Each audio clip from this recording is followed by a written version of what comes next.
We are being lied to when it comes to the housing market. You see, over the last 6 months to a year, we have been being told over and over and over again the different reasons as to why the housing market is going up and why the market will not go down anytime soon.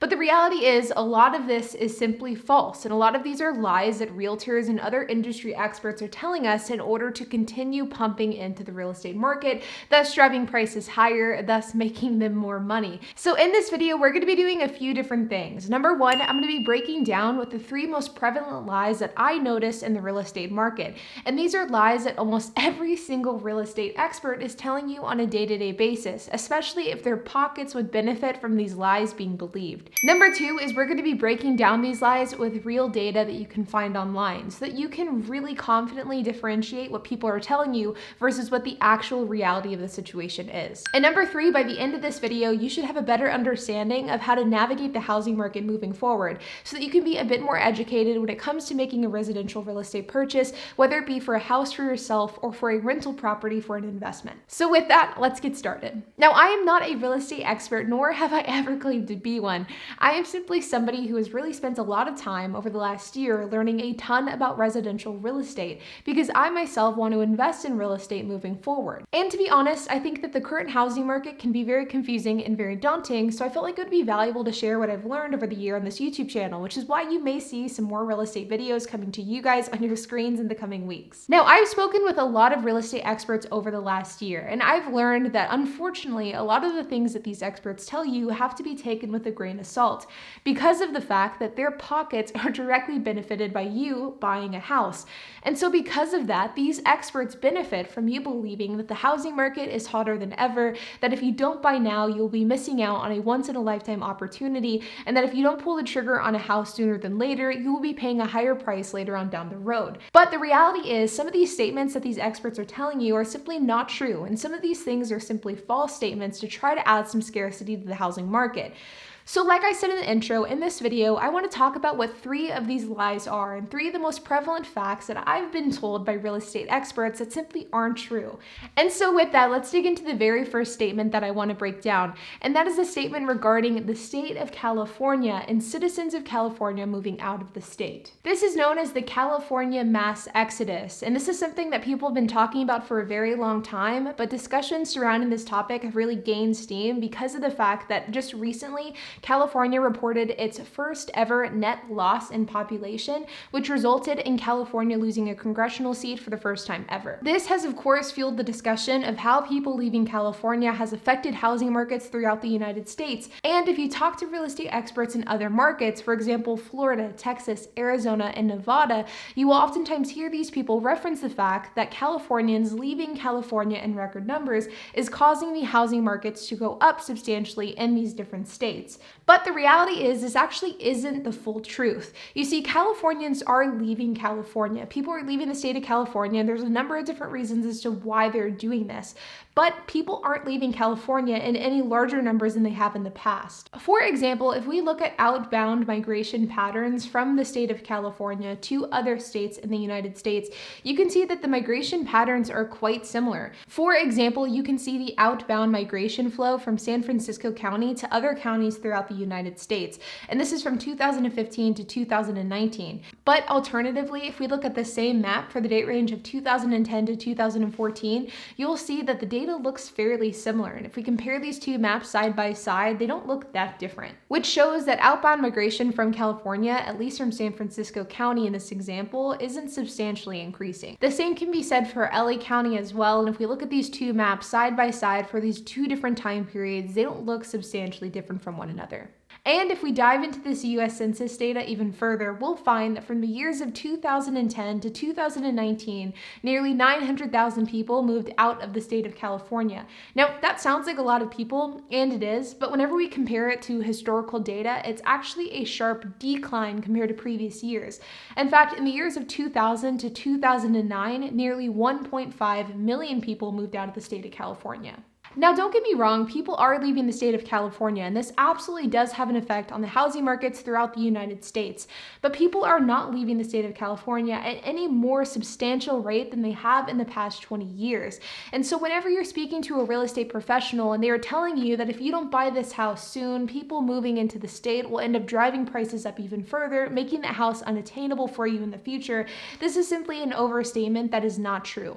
Californians leaving the state of California are affecting the housing market, but not at the rate in which industry professionals would like you to believe. But before we move on to number 2, if you guys could do me a huge favor, and if you could hit the like button, hit the subscribe button, and hit the notification bell, I would greatly appreciate it. This helps let YouTube know that you guys are enjoying my content, and thus it allows for my videos to be pushed to new audience and allows for my channel to grow.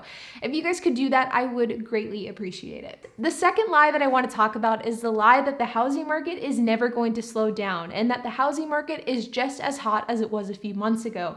The reality is the housing market is slowing down, but very rarely will you ever hear a realtor actually tell you that. Realtors are almost blindly bullish when it comes to the housing market. Things will never slow down, prices will never decrease, there will always be a limited supply and a high demand, but the fact is that simply isn't true. In fact, we are already seeing the housing market cool down a little bit today in September of 2021. If we turn to this chart here titled Housing Inventory, Active Listing Count in the United States, you'll see that in April of 2020, we had active listings of just over 1 million throughout the country. This is of course right at the height of lockdown where people weren't really able to sell their houses, where interest rates were starting to go lower, and while the United States was really in a state of limbo because of COVID-19. But you can also see on this chart whenever the country started to open back up and when people were able to start selling their houses again. And you'll see this by a steady decline in inventory throughout the end of 2020 and the beginning of 2021. And it really hit an inventory low in April of 2021 with an inventory of 491,969 houses. And you guys may remember that around this exact same period of time, we were seeing articles published about people paying hundreds of thousands of dollars above asking, people waiting in line for hours for home showings, and homes being sold without inspections, being sold in a matter of hours, and the housing market being incredibly competitive. But if we continue to look at this chart, you can see that the amount of inventory in the housing market has actually increased quite a bit since April. And as we see here today in August of 2021, that's the most recent data we have, it is at 640,716 houses. Now that is still a ways off from the inventory that we had previously in April of 2020, but it is still a substantial increase from what we saw in April of 2021. Not only that, but the amount of days that a house is on the market before that house is sold is starting to increase, and price cuts for houses are also starting to become more and more prevalent. All of these stats point towards the fact that the housing market is absolutely starting to cool off. It definitely isn't cold, but it's starting to cool off from the all-time highs. And the reality is that the days of us paying $10,000, $20,000, $30,000 over asking, having to compete with a dozen other bidders, and having to waive inspection reports just in order to win the bid, these days are probably numbered, if not over entirely.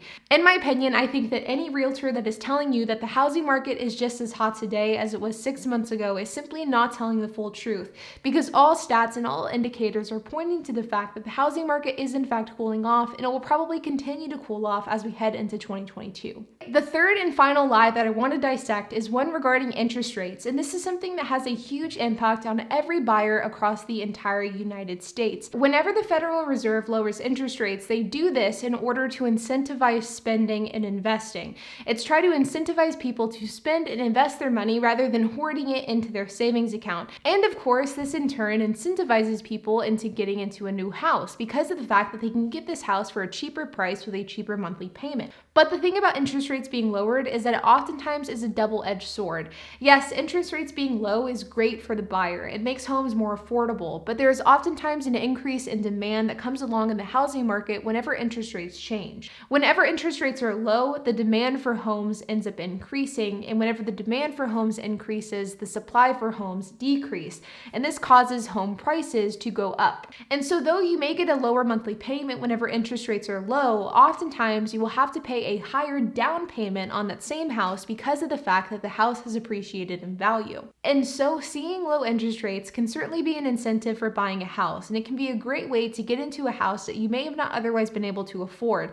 There is a real benefit to waiting it out as well. There are pros and cons responds to both thought processes. Buying a home whenever interest rates are a bit higher offers its benefits, whereas buying a house whenever interest rates are lower, of course, has its benefits as well. I'm not saying that one is better than the other, but what I am saying is that don't let low interest rates alone convince you that you have to buy a house now, because there are benefits to waiting a little bit later on down the road whenever interest rates may be a bit higher. With that being said, you guys, I wanted to make this video because I know that the housing market can sometimes be very difficult to navigate, and it can sometimes be hard to differentiate what is true and what is false whenever industry experts are telling you what the current state of the housing market is. But I hope that this video today helped give you a little bit of insight into the current state of the housing market in September of 2021. But like always, you guys, if you have any questions, comments, if you have anything to add, I would love to hear it, so make sure to leave a comment down below. And while you guys are at it, make sure to hit the like button, hit the subscribe button, and hit the notification bell, and I will see you guys in the next video.